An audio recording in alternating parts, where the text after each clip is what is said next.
એમાં જો તમારું વિઝન સેમ હોય અને જ્યારે હું સમરજીતસિંહ મળેલા અમારું વિઝન સેમ હતું કે ક્રિકેટ માટે કામ કરીએ એટલે અમે બધા અલગ અલગ ગ્રુપના હતા બધા સાથે આવી ગયા છે બીકોઝ વી આર ટુગેધર અને ક્રિકેટના ફાયદા માટે જ અમે કામ કરી રહ્યા છીએ બીસીએની એજીએમ હતી મેઇન અમુક એજન્ડા આઇટમ્સ હતા એક નંબર 1 તો આપણું અકાઉન્ટ્સ પાસ કરવાનું ઓડિટર્સ અપોઇન્ટ કરવાનું ઓમ્બુડ્સમેન અપોઇન્ટ કરવાનું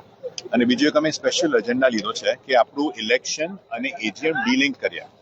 અને બધાને સમજ નથી પડતી કેમ આવું કરીએ છીએ why we are doing it is because આપણું ઇલેક્શનની ડેટ જે 3 યર ટર્મ અને એજીએમની ડેટ હમણાં કોન્સ્ટિટ્યુશનમાં સાથે છે પણ ટર્મ્સ જુદા છે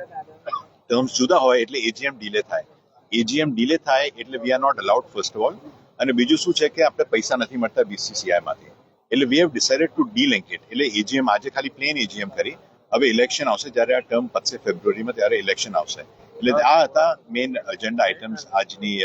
એજીએમ માટે જો આઈ થિંક અમારું ગ્રુપ જે છે it's as I said it's very positive and transparent group Samarjitsinh હું બાકીના બધા બી અમારા સિનિયર અધિકારીઓ છે we are all very involve we have lot of ex cricketers who are involve with us બધા સાથે and we will decide a candidate we have some thoughts હજુ ઇલેક્શનનો ટાઈમ છે જ્યારે ઇલેક્શનનો ટાઈમ આવશે we will give a fitting reply અને હમણાંથી declare કરવાની જરૂર નથી we have few people who are considering and we will do it અને આખું ગ્રુપ હવે પોઝિટિવિટીથી કામ કરે છે and we will take a joint decision